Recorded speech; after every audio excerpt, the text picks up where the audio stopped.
शेख, मेरा सवाल ये है कि हमारे माशरे में आज देखा जाता है बहुत सारे लोग रोज़े के वक्त जो फर्जियात अमल है, नमाज ये वगैरह नहीं पढ़ते हैं, तो क्या उनका रोज़ा कबूल होगा? शेख भाई का सवाल जी बहुत ही अहम जी सवाल है हमारे मुआशरे के जी अंदर। बिल्कुल। असल में ये सवाल इस बात से जुड़ा हुआ है कि क्या कोई आदमी अगर नमाज छोड़ दे जानबूझ करके बगैर उज्र के, तो क्या ऐसा आदमी काफिर हो जाता है कि नहीं हो जाता है। उलमा की एक बहुत बड़ी जमात का मानना यह है कि जानबूझ करके बगैर उज्र के नमाज को छोड़ने वाला दायरे इस्लाम से खारिज हो जाता है, यानी काफिर हो जाता है। जबकि वहीं पर बहुत सारे उलमा की राय ये है कि वो दायरे इस्लाम से खारिज नहीं होता है, बल्कि उसके ईमान के अंदर कमी आती है। यानी दोनों तरह की राय मौजूद है। अब अगर हम पहली राय को लें, और यहां पर ये बात याद रखें कि दोनों तरफ की अपनी अपनी दलीलें हैं। जो लोग उसको जी दायरे इस्लाम से खारिज होने की बात करते हैं, ऐसा नहीं है कि उनकी दलीलें इतनी कमजोर हैं कि आप उसको इग्नोर कर सकें। आप उसको इग्नोर नहीं कर पाएंगे, इतनी कवी दलीलें हैं।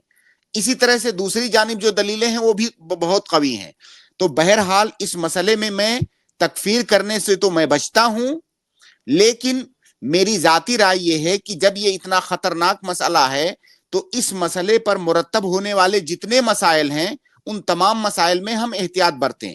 अगर हम पहले कौल को राजिह मान लें कि वो इस आदमी दायरे इस्लाम से खारिज हो गया, तो दायरे इस्लाम से खारिज होने के बाद बाकी जो भी अमल वो करेगा, चाहे रोजे का अमल हो, कुरान की तिलावत का अमल हो, जिक्र अज़कार का अमल हो, किसी भी इबादत का अमल हो, वो काबिल कबूल नहीं होगा अगर हम उसको दायरे इस्लाम से खारिज मान लें। तो इसका मतलब क्या हुआ? मतलब ये हुआ कि जो आदमी नमाज नहीं पढ़ता है, सिर्फ रोजा रखता है, उलमा की एक बड़ी जमात के नजदीक उसके रोजा रखने का कोई फायदा नहीं होगा। अगर वो कौल राजे मान लिया जाए, तो गोया कि कम अज कम इतना कहा जा सकता है कि उसका रोजा भी खतरे में है। अगर हम तरजीह यहां पर ना भी दें, थोड़ा एहतियात से काम लें, फिर भी इस बात का खतरा उसके पास मौजूद है कि उसके रोजे का कोई फायदा ना हो।